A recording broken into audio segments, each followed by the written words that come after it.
Welcome to our kitchen. Today we prepare medieval Paniera con Carne, a polenta recipe with foxtail millet and pork, from Anonimo Veneziano's Libro di Cucina, written in the 14th century. We start with the ingredients. We need pork loin, foxtail millet, cheese, eggs, parsley and spices, ginger, cinnamon leaves, cinnamon, cloves and saffron. We grind the cloves and the cinnamon in the mortar and mince the ginger. Then we pound the parsley, diluted with a little water and filter the juice.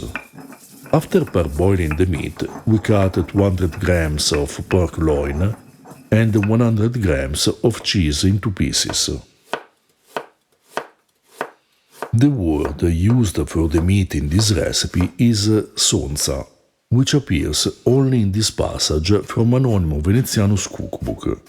It sounds like lonza, a term that refers to pork loin, which is probably what the Venetian author means. However, it seems plausible that the form sonza arises from a misunderstanding of the word bronza, which means the leanest part of the pork belly in Tuscan vernacular.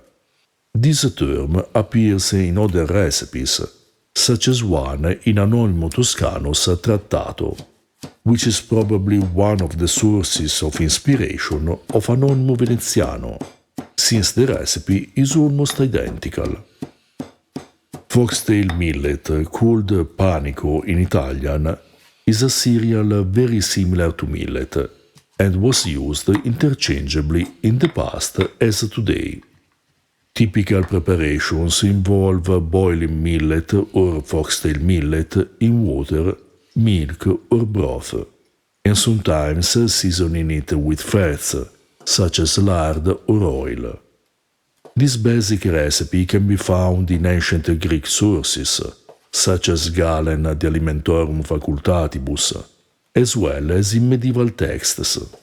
For example, in the 6th century the Observatione Ciborum by Antimus, and in the 15th century Libro de arte coquinaria by Maestro Martino. We cooked the foxtail millet in salted water for about 20 minutes, but you can also use broth. The proportion is 1 part cereal and 5 parts liquid. We used 200 grams of foxtail millet.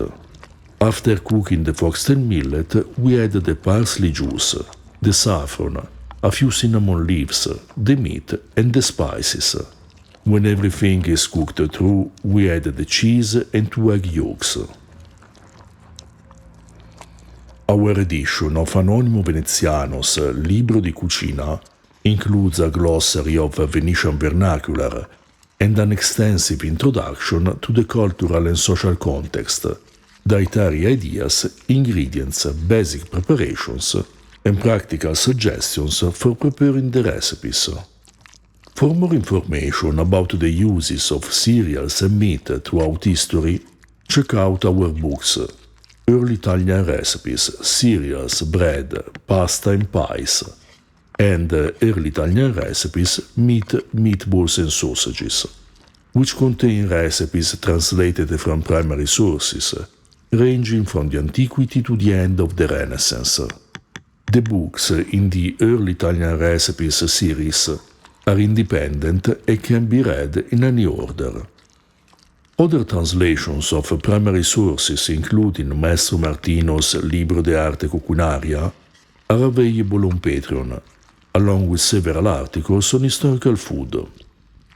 You'll find the links to our books on historical food, including Antimus de Observatione Ciborum and Anonimo Toscano's Libro della Cocina, in the description below, in addition to the links to buy us a beer and purchase our merchandise to support our work.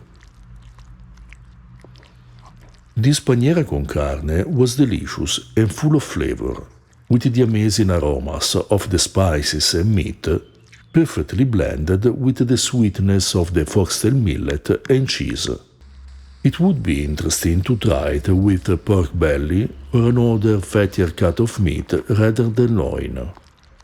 This method of preparing cereals is very different from how we do it today, and surely deserves to be rediscovered so we can experience a typical food enjoyed by our medieval ancestors.